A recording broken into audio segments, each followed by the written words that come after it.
My name is Charles Mann. I live in Kincardine, Ontario, Canada. I served in the military from 1937 till 1946. I was in the Canadian militia for 3 years, and when the World War II started, I was too young to join the active army until 1940. I joined the active army in 1940. I served with the infantry regiment till 1942, at which time I saw a notice on the bulletin board of the regiment looking for people to volunteer for some sort of a special unit. I thought this was an excellent time to get into some action, so I volunteered, and I wound up in Calgary, Alberta for a few weeks while they assembled the troops. They were asking to volunteer, and I went from Calgary, Alberta to Helena, Montana in 1942. I served with the 2nd Canadian Parachute Battalion until 1943, at which time they renamed it and called it the 1st Canadian Special Service Battalion. Regardless of the name, the Canadians, of which there were approximately 800, were in the Canadian Army all the way through. They never were in the American Army. They were in the Canadian Army and worked under Canadian regulations.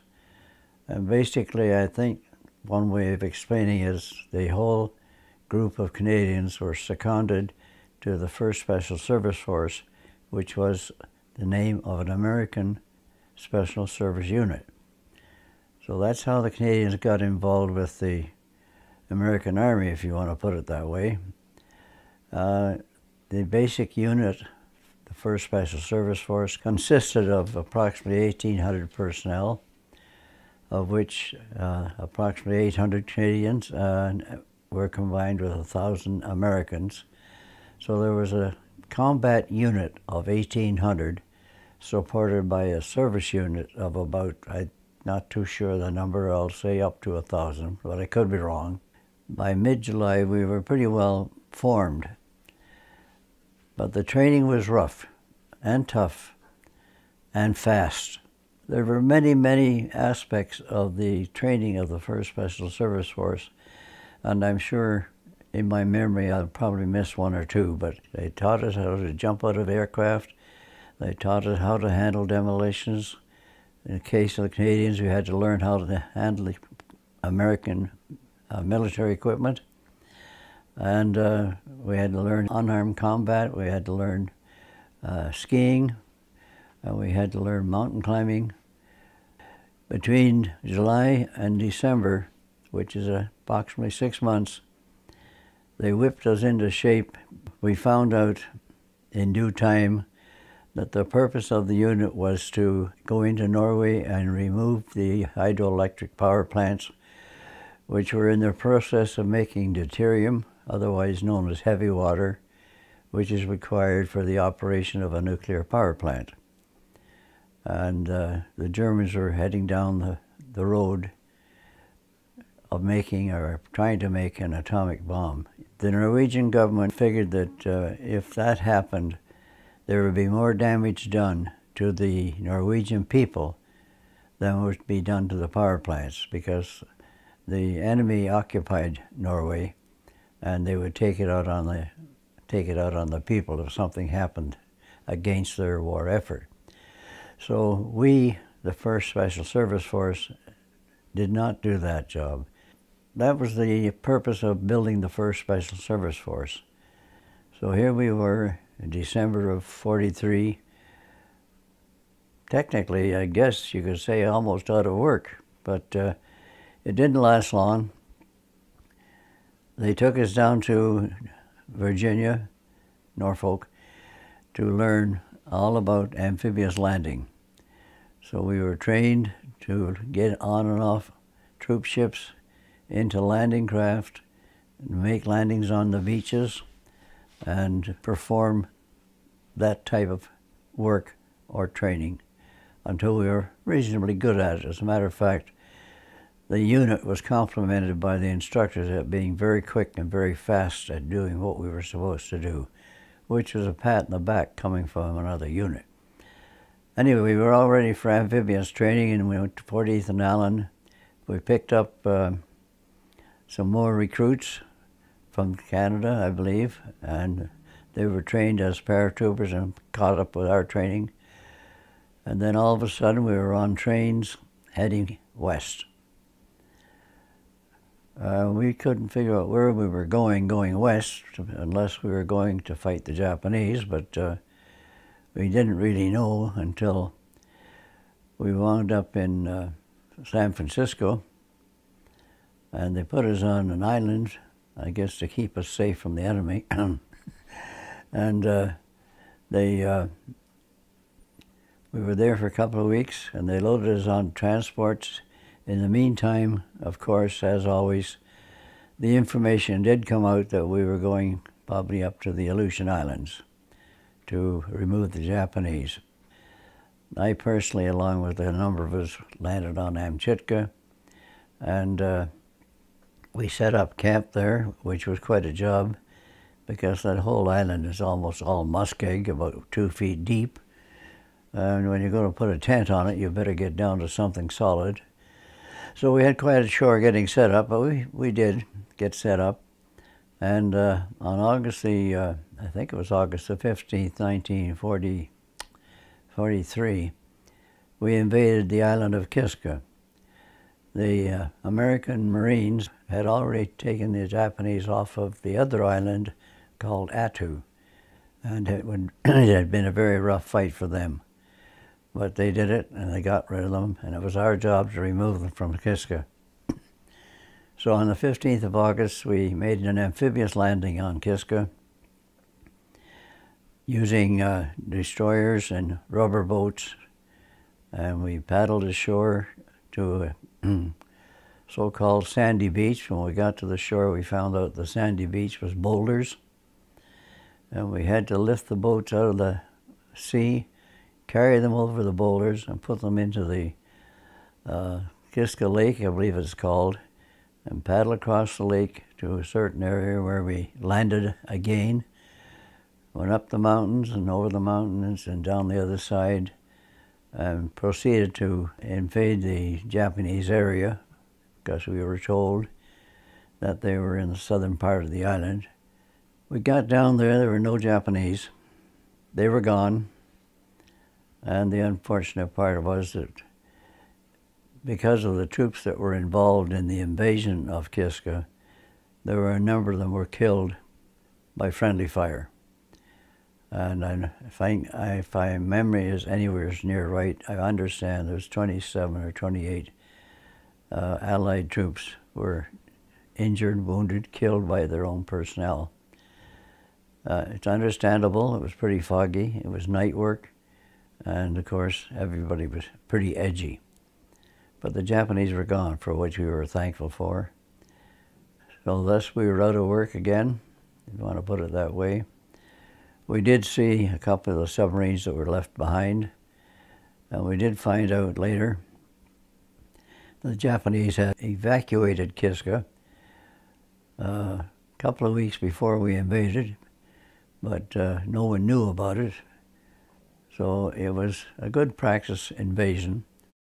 The 1st Special Service Force consisted of 3 regiments. The 3rd Regiment and the 1st Regiment were the 2 regiments actually literally involved with the amphibious invasion of Kiska. The 2nd Regiment were sitting in aircraft with their parachutes on, ready to be dropped onto Kiska if additional force was required. They sat on those aircraft for several hours. They got off once in a while to stretch their legs, got back on the aircraft, and then after they found out the operation was over, they were told to get out of the aircraft and take their parachutes off, and that was the end of that for them. But the point I want to make is it was nice to have a regiment standing by if we needed them. That was very nice. But it was also very convenient for the force that there was a regiment available to pack up all the force material off of Amchitka and bring it back to the United States. Those poor beggars, they worked their tails off to get that stuff all collected and put back on the ships and bring it back home again. It wasn't too long before we heard that someone over in Europe was looking for the 1st Special Service Force. So we weren't too long on Kiska. As a matter of fact, I think we were only on the island 3 or 4 days. And we were taken off, put them back on transport ships and back to San Francisco. We were located in Camp Stoneman, just outside of San Francisco, at which point in time the powers that be elected to give us a couple of weeks off. And some of us went various places in those 2 weeks, and we wound up back at Fort Ethan Allen, Vermont. And the 2 weeks was well appreciated, believe me. And we got back to Fort Ethan Allen, Vermont, checked our equipment, replaced anything that was missed, and was ready to go again someplace. And the next thing, we were taken down to Virginia again. We were put on the Empress of Scotland steamer, and they took us over to Africa. It was a very uneventful trip because the Empress of Scotland was a cruise liner in peacetime, and it had very high speed. I think it could travel at 30 knots.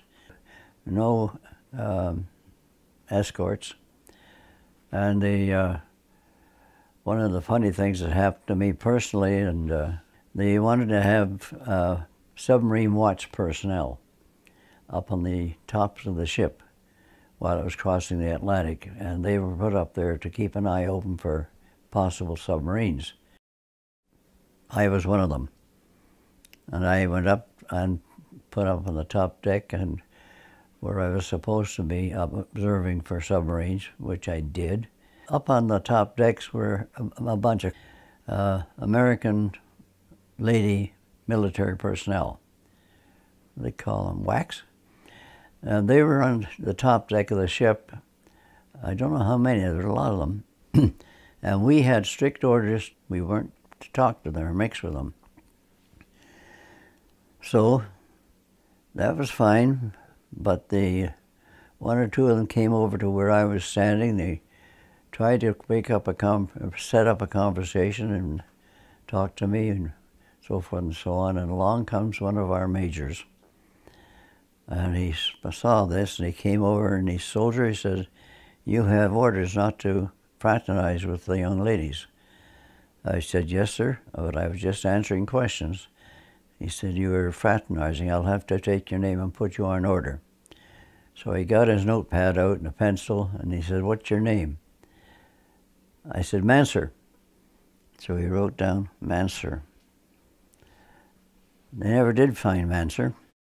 We went over to Africa, and the less said about Africa, I guess, the better, but 40 and 8 is, I guess for lack of a better title, an African boxcar. And the reason they call them 40 and 8 is because they were designed or built to carry 40 troops or 8 horses. So they call them 40 and 8s. But they were so darn small, you put 40 troops in there, you could hardly breathe. But that's what we had to travel across Africa. Eventually wound up, after we got on some troop ships again, to go to Italy. One of the troop ships got into trouble and had to go back because it had engine trouble. We went ahead to Naples in Italy, and we landed in Naples. And here we had to walk across a couple of ships that had been bombed or blown up by the enemy, one of which always sticks in my mind is I walked across the side of a hospital ship. Now, anybody would blow up a hospital ship. That's war, I guess. Anyway, we walked across the hospital ship. We got on the trucks. And from Naples, we went up to a village called Santa Maria Capua, where there was an Italian military barracks, which the enemy had taken over and had been using it, but then when they retreated, they decided they weren't going to give those barracks to the Allies, so they blew them up. They tried to. They damaged them considerably, and they were pretty messy, but we were able to use them because we needed protection from the elements, and we used them as our base. That was our base. And we stayed there for a short while and got organized, had to do some training, had to train some new people which came in, and we were ready for war, if you want to put it that way, and it wasn't long coming. We got orders to get ready to move out. We were going to attack some mountains. The reason they wanted to attack these mountains was that the Germans were using them as our prime defensive line across Italy. It went from one side right across Italy to the other coast. And the British American Army were having considerable trouble getting the enemy removed from these mountains. And one mountain in particular was very tough, shall we say.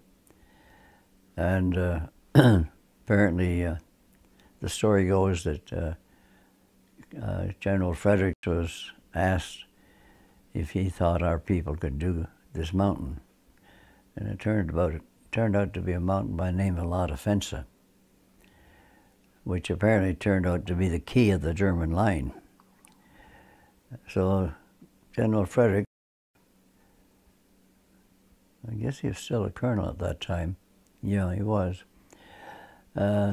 He borrowed a artillery observation aircraft, and they had the pilot fly him over La Defensa to have a look at it. And when he came back, Colonel Frederick told the general that, yep, we can take it. Now, mind you, he didn't ask me. But at any rate, he committed the force to attacking this mountain. And within a few weeks, we were prepared, and we were loaded on 6x6s and taken up to the base of the mountains. The 3 regiments were assigned different jobs. The 1st regiment was supposedly the reserve regiment for La Defensa. The 2nd regiment was the attack force for La Defensa, and the 3rd regiment was the supply regiment. So that's the way we approached La Defensa. And I was in the 3rd regiment, and I was very fortunate I didn't take physical part in fighting La Defensa because I was what they call a reconnaissance and supply sergeant for my company. So guess who was putting the packs together? Anyway, the 3rd regiment did take the stuff up the mountain to the 2nd regiment, and the 1st regiment eventually was called in to help because fighting was pretty rough. The 2nd regiment led the attack up the mountain, and that's a story unto itself, by the way, which I've only heard that story from personnel that took part in it because I did not physically attack La Defensa. But I heard the stories of the way they had to crawl along in the daytime to get up to the base of a cliff, believe it or not, and then the next night climb that cliff, a vertical cliff, with ropes, equipment, ammunition, weapons, everything on their back.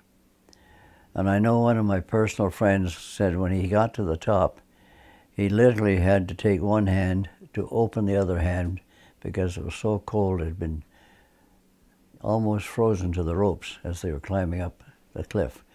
But they got up, and history will bear out they did a wonderful job. They did take a lot of Fensa. They did capture it, and they held on to it.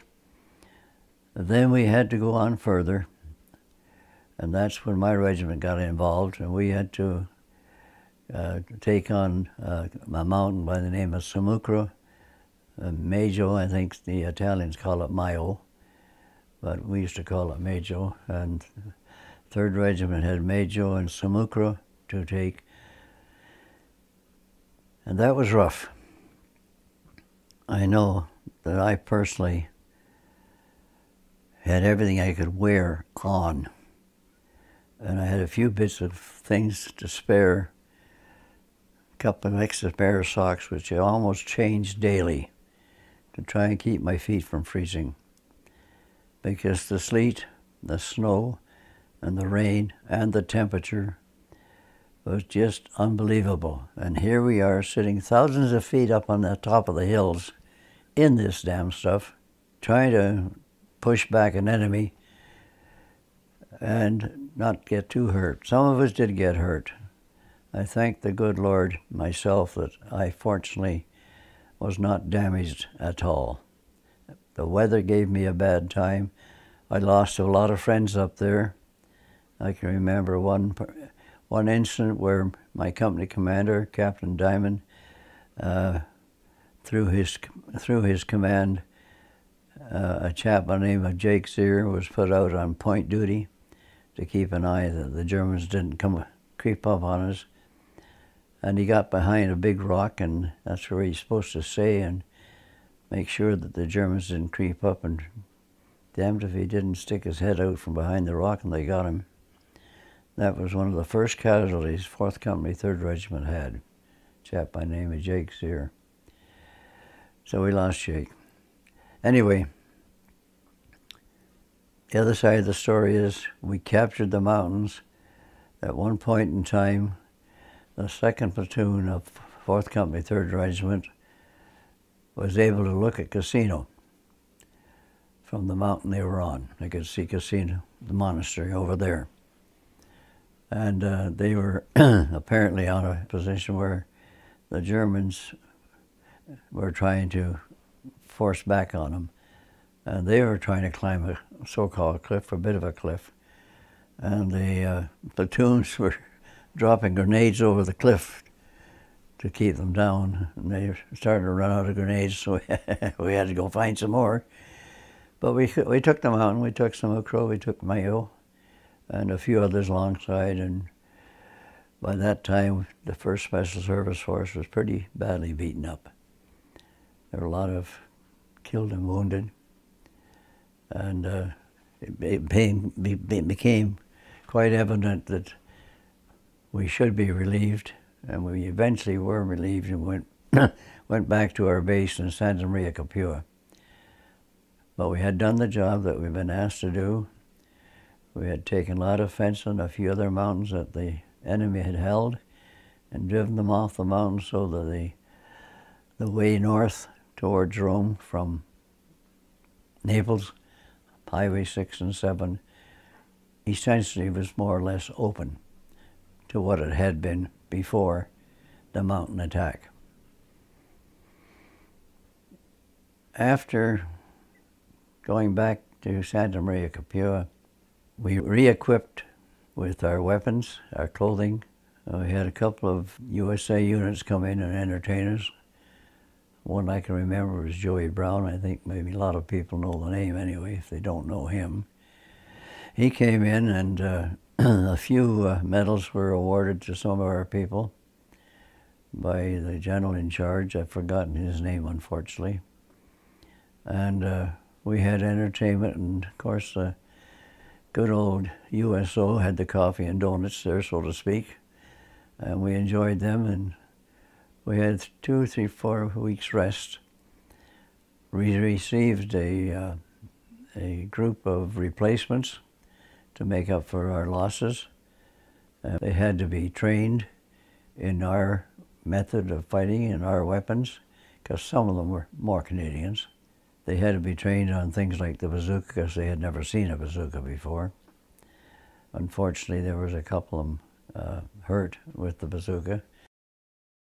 Well, I just thought I'd show you this while you're here, Les. This is the original. This is a replica of the original knife that was used by the 1st Special Service Force.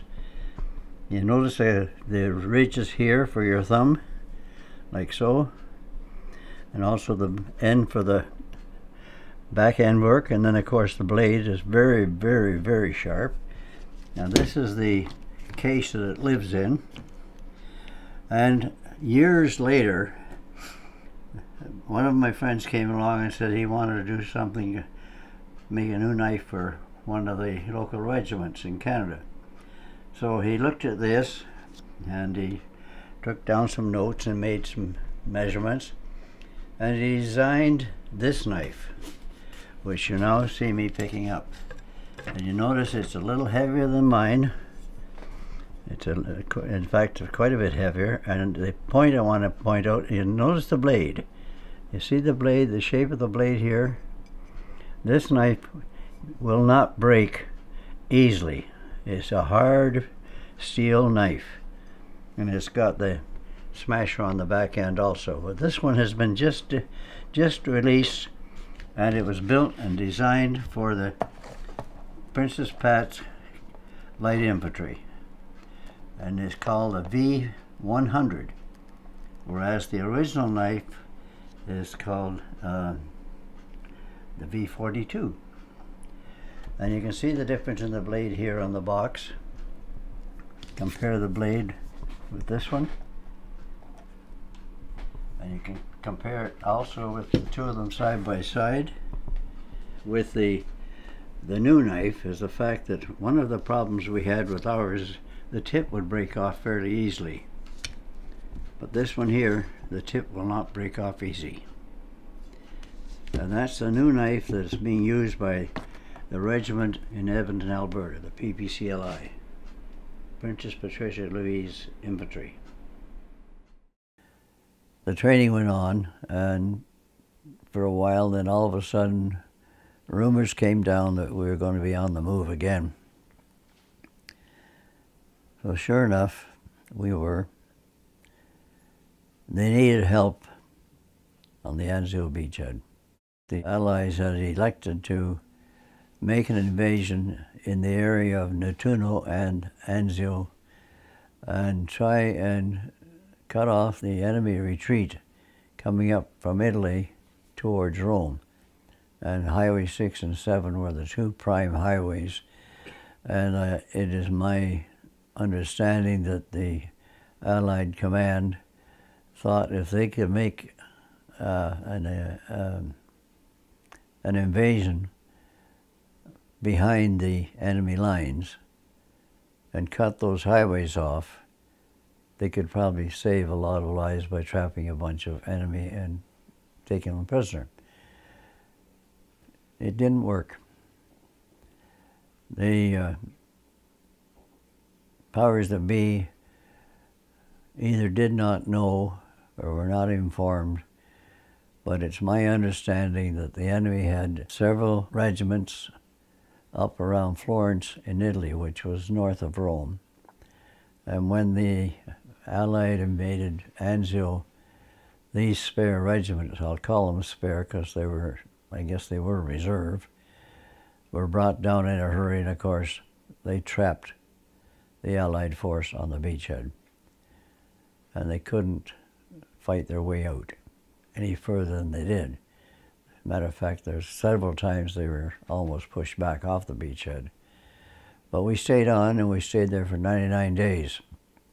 99 days living on the ground is quite an experience.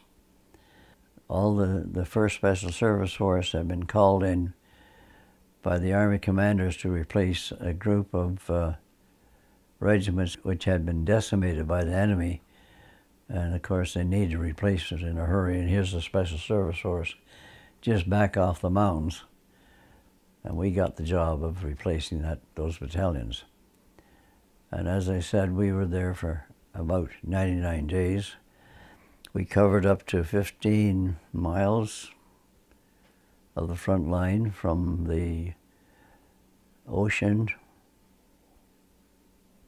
I guess it would be going west, northwest, to where we joined with the, I think it was the British. I'm not sure, I wasn't there. Anyway, we stayed there for 99 days and we fought the Germans back. They backed them off a mile and a half, so they weren't right in front of us. We kept them back there. It made it a little more comfortable for us because they couldn't, they had to make an attack to do any damage. Now, mind you, they did some damage. They had a lot of guns, big guns, that they used on us. And that's where the name Anzio come from. But I think it was a 240 millimeter cannon, railway cannon. And I have been told it could only fire 5 or 6 rounds a day because the heat of the gun firing was so great that it had to cool down before it could fire again. But it fired, you could hear it coming. You know, one of my friends said they actually saw it, the shell, because it was so slow. But it was big and yet powerful. Oh man.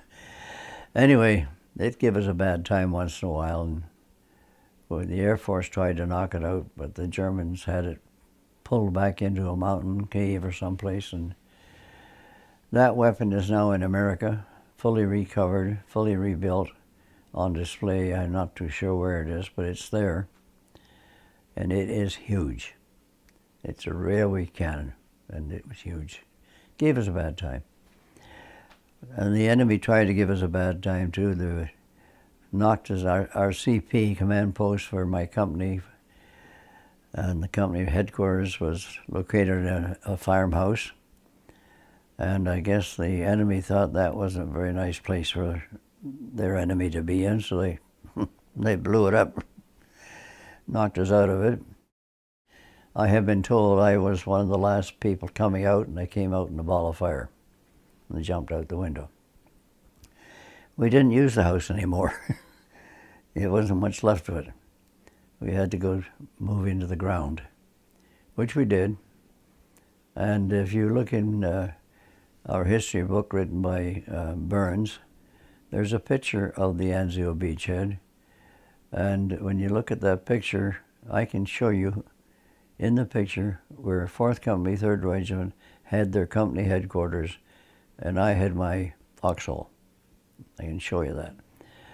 I have since been back, it's not part of the story, but I've since been back to Italy and France, Germany a couple of times, and I did look for my foxhole. It's not there anymore. There's a lovely bunch of grapevines growing in it. And the whole area where we were located on the Mussolini Canal is a vineyard, growing grapes, of course. And the houses that were blown up during the war when we were there have been replaced with very, very modern bungalows. I would imagine 3- and 4-bedroom bungalows. And the Mussolini Canal at the time we were there was deep enough and wide enough that we used a little 2-man rubber boat to get across back and forth. We were on one side of the canal, and the enemy were on the other side, and when we wanted to cross the canal, we used a little 2-man rubber boat to cross it. And eventually we built a bridge. Anyway, when I went back a few years ago to try and find the foxhole, the Mussolini Canal, which was at one time deep enough and wide enough to require a little rubber boat, you could almost walk across in your bare feet, and you wouldn't hardly get wet. It was only about 2 feet wide. Lovely green little place and all that. And it was one of Mussolini's government projects. He wanted to drain the Pontine marshes. So he built the Mussolini Canal to drain the Pontine marshes. We stayed on the Anzio beachhead for 99 days, and we left it, I think it was May the 23rd. We moved off the Anzio beachhead with the intention of trying to get to Rome.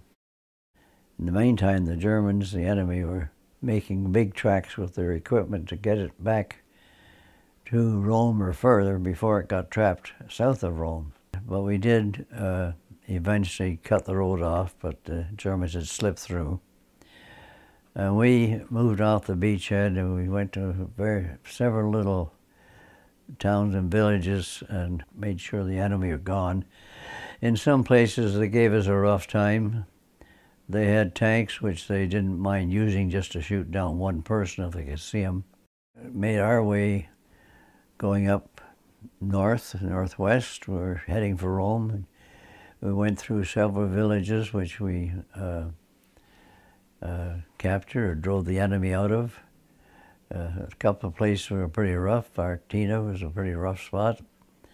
We got through it all right, and there's a nice plaque there in Artina that the Italian people have put up in commemoration of the Allies coming through. The plaque has several names from my company on it because they didn't make it. And there's a couple of plaques here and there going all the way to Rome in the different villages. Eventually we reached Rome on June the 4th, 1944, I guess it was. And of course we captured Rome. It cost us a few lives because the Germans did have resistance set up in the city. Because if you're going to go through Rome, you have to go across the river, Tiber. My company was given the job of capturing 6 or 7 bridges to make sure the Germans wouldn't blow them up, which we did, by the way. But they were armed. The bridges were armed. But we got there pretty quick and they didn't blow them up. So we saved the bridges. We lost a few people. The force lost a few people, and it was quite an entrance, and there's been a lot of pictures taken during that entrance time. There's been movies made on the entrance, and the wine and the bread, because that's all they had. I don't know where they got the bread, but they sure had the wine. And the population just came out and smothered us. And then somebody fired a shot, they disappeared, and we had to fight again. But we eventually, as I said, we captured the 7 bridges and didn't get blown up. And the Germans left Rome alone. They didn't fight very hard for Rome. Whatever the reason was, I don't know, but I'm thankful they didn't. So Rome was captured on June the 4th, and of course that was all lost. The glory and the reputation that one of our generals wanted to make for himself was lost in the fact that on June the 6th, somebody landed in Normandy. So Rome became a record in a book someplace. Anyway, we only stayed there for a few days, 2 or 3, I think, as a matter of fact. I was trying to get a picture for you to have a look at while you were here of a chap by the name of Bert Windsor and myself in our combat equipment, standing in one of the big squares just after we'd taken the bridges. There we were, no enemy around, enjoying Rome. After Rome was taken, the force was pulled back to the summer home of the Pope. He's got a castle there, if you want to call it a castle. Boy, what a place, huh? Wonderful lake. It was a volcanic lake. It used to be a volcano, now it's full of water. It had all sorts of souvenir shops because there's the Pope's palace is right there. So we stayed there for 1 or 2, 3 weeks, and most of us spent our time in the lake. We wanted to get cleaned up, which we did. And this is where we had a little bit of sadness, because this is where our leader was taken away from us. General Frederick was relieved of the 1st Special Service Force Command and given a bigger and better command. And I think it was the task force that was getting ready for southern France. Anyway, it was a sad day when we lost General Frederick, because he was one son of a gun of a leader. He would not ask you to do anything that he wouldn't do himself. And he was quite a leader and very, very good. It was good to serve under a man like that. Let's put it that way. We stayed there for a while, got cleaned up, enjoyed lots of food, good food, and the odd bottle of wine, and lots of swimming. It was a real vacation spot, and we thought it was just the place for us. So we enjoyed it. Well, then, of course, the war went on. Our vacation was over. They pulled us back down to southern Italy and back into the training. Trained the replacements, more replacements. Replacements were almost as valuable as gold. They were hard to get. But we had to train them on the American equipment, especially the Canadian replacements, so they didn't know anything about American equipment. And again, back into the landing craft and rubber boats again. And we trained on that for a while, and then we loaded on some ships, destroyers, and we went up to Corsica. We stayed there for a day or two, and then we got orders to go and attack a couple of islands. Now the secret was out. This was the preparation of the invasion of southern France to happen about August the 15th, if I remember correctly. But they wanted to go in somewhere near Marseille. But outside, off the shores of Marseille were some islands. And these islands were manned by the Germans with cannon. So they had to be removed and taken out so the main force could go into the mainland without getting damaged. And again, back in the rubber boats, and the Navy weren't very kind. They didn't take us any closer than 1,000 yards to shore, so we had to paddle the rest of the way. And we did capture the islands, and the vegetation was as big an enemy as the enemy. There's some sort of bush or growth that grows there, and it's almost like trying to go through barbed wire. It's thick and it's heavy and it grabs your clothes and everything, and you almost have to fight your way through that. Anyway, to make a long story short, the reason they wanted those islands captured, that we've been told that there were cannon on there that could have affected the invasion of the main force. The cannon turned out to be wooden guns, but we captured them anyway. And the Germans, they were holed up in a pretty solid fort-type building, and we couldn't hurt it with our weapons. And some of the weapons that the Navy had couldn't hurt it because they're flat trajectory; they didn't come down. But they did get a gun in from someplace, and I think it was 240 millimeter or something like that. That doesn't matter. It came down from above, and it came through the roof of this so-called fort building, and they surrendered. They came out with a white flag. So that was the end of the islands. They were captured, and we were finished taking them, and then we joined the main force on the mainland of France, and we assembled at a little village, got our equipment sorted out, and that's when we started the march to Italy. We went from Marseille, I guess it was, and we moved towards Italy along the coast of France, through Nice and Monte Carlo. We went through it, but we were not supposed to stay in it, and we didn't. Mentone, and then up into the mountains again, and we had to take care of that area up there. And here we ran into one of those forts that was part of the Maginot Line. Remember, the Germans built a line to prevent the French from invading Germany, and the French built a line for the same reason. Well, we ran into one of these forts that was built in Castellone, I think it was. It was the end of the line, but it was a son of a gun of a fort. I would say it was 5 to 10 stories deep into the rock, with elevators, running water, everything. And we could not knock it off with our stuff.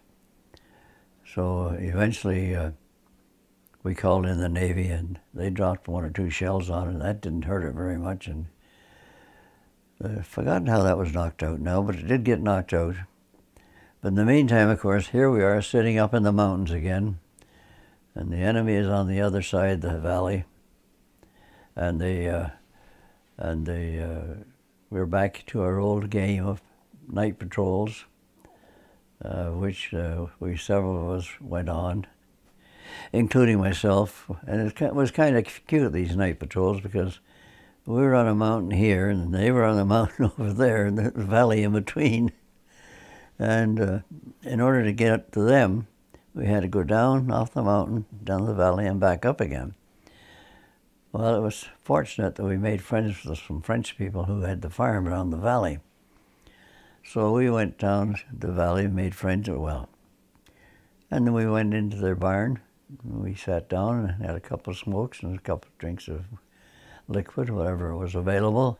Then we went on and fought. In my opinion, there is a bond that has been developed with the Horseman. If you're a Horseman, you're a Horseman. The intangible ropes that hold you together are hard to describe. I can't. The uniqueness of the force, as I explained before, it was such a close bonding as a unit. We trained together, we fought together. It was a short period of time. 29 months, when you figure it out, is very short in the life of the military. The training that we did and accomplished together made the backbone of the force. We were 2 people from 2 different countries under one command, and how they got together, and they did a remarkable job. And the fellows just, they felt they didn't have to look who was where. They knew the right and left flank was protected. You didn't worry about that. You just went ahead, and the other fellow did the same thing. A guy would get injured or wounded, and he had to be rescued, or he had to be saved, or something had to be done with him. You just don't leave him out there. I know of guys that went out and brought them back. You know, they didn't have to, but they did. And I shouldn't say they didn't have to. They had to. That was your buddy. You've got to go and get him.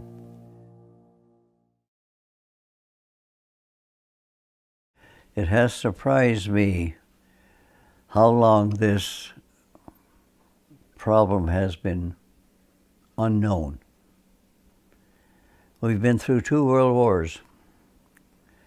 World War I and World War II, and all the little wars in between. Surely, someone must realize when you go through something like a couple of world wars and all these little sideline wars, that's a bad way to put it, but surely the people, the professional, especially the medical people, I think, maybe not medical, but psychiatric, whatever. Surely they realize that this has been going on for a long time. And it's getting more prevalent now because the people who are experiencing it today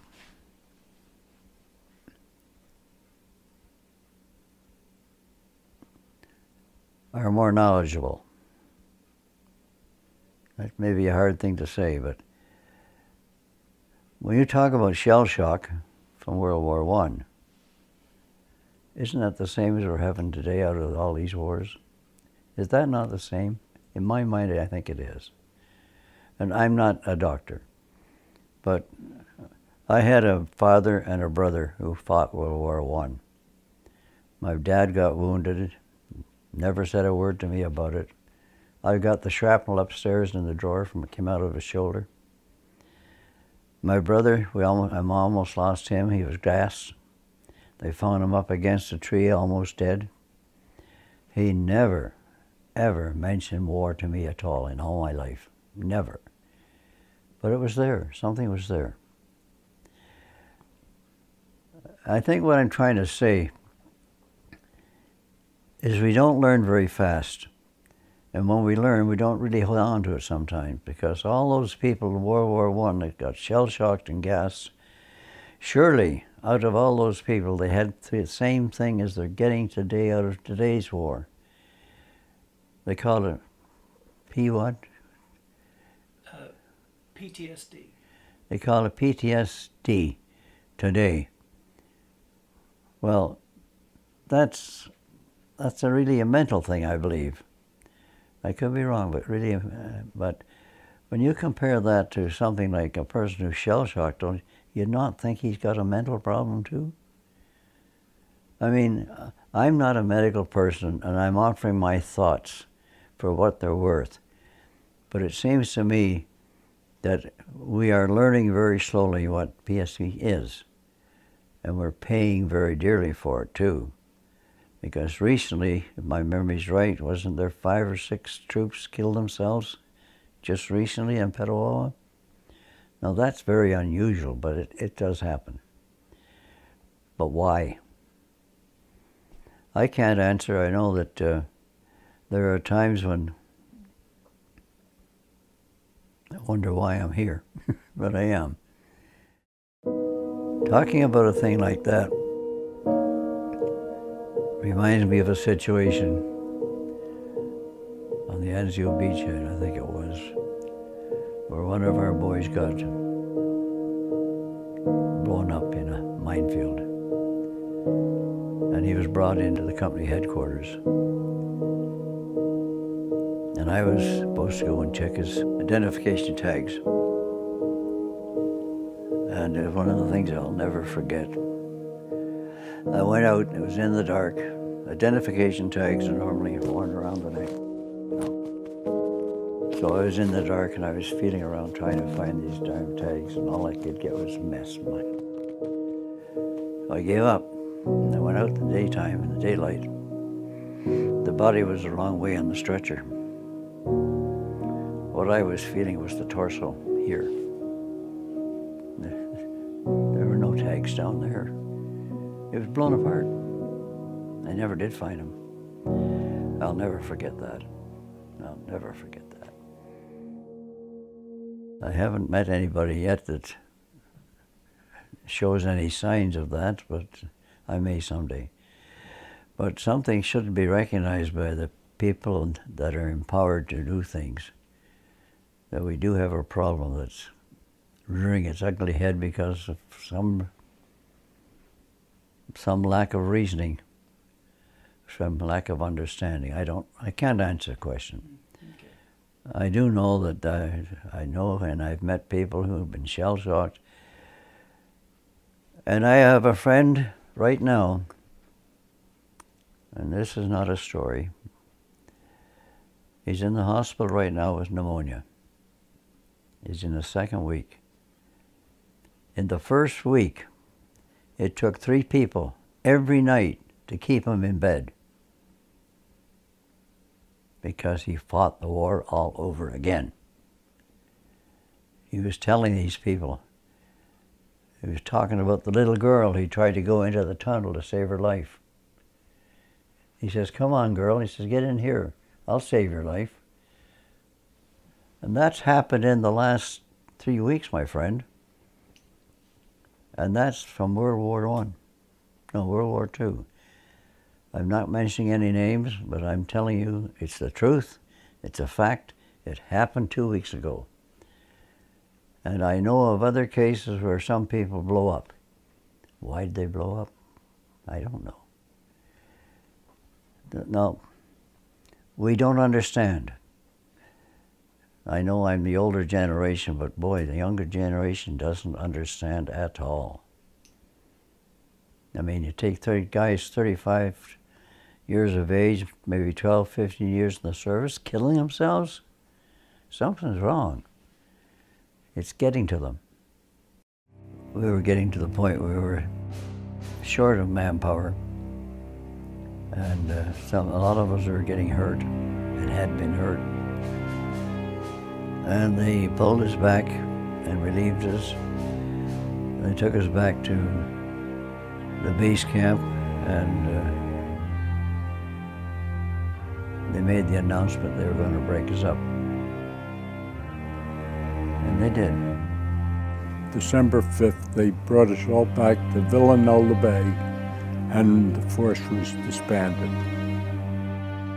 We were a well-trained unit. We had proven ourselves in battle. We knew we could do what we had to do, but they had no place for a small unit, because they're talking about the Battle of Bulgetown, things like that. They wanted manpower. They wanted a lot of manpower.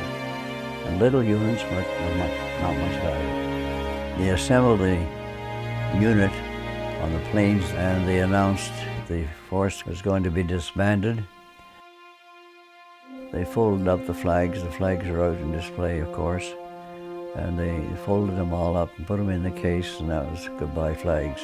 At that time, we were flying the Union Jack because Canada didn't have a flag at that time. The order was given for the Canadians to form up on the Colonel, which we did. So now you have the Canadians here, and you have the Americans over here, and here's gaps in the line where the Canadians have been standing. And it literally happened that some of the Americans grabbed the guy when he went to go back to the Canadian Army and said, "Where are you going?" He says, "You don't go over there." He said, "Well, I got it." He said, "I'm Canadian." That's how much they had integrated. One didn't know whether he was American or Canadian. How about that?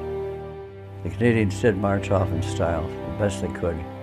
Mind you, they hadn't been obeying Canadian orders for a long time. They brought in a bunch of trucks, and they put the Canadians on the trucks, and away we went. And some of the Americans even ran after the trucks trying to, they didn't want to see them go, which I appreciated very much. And that was the end of the 1st Special Service Force.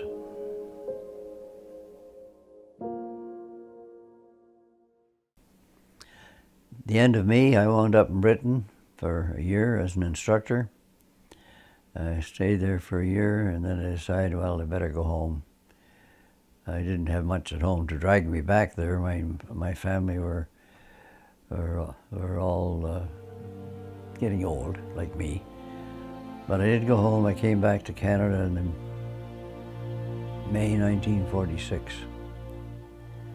Got a job at General Motors in Oshawa. Went on strike the day I got married. Got another job at Chalk River, Ontario. Went into the nuclear business, and I worked in the nuclear business till 1987, at which time I retired. And here I am talking to you, sir. Amen.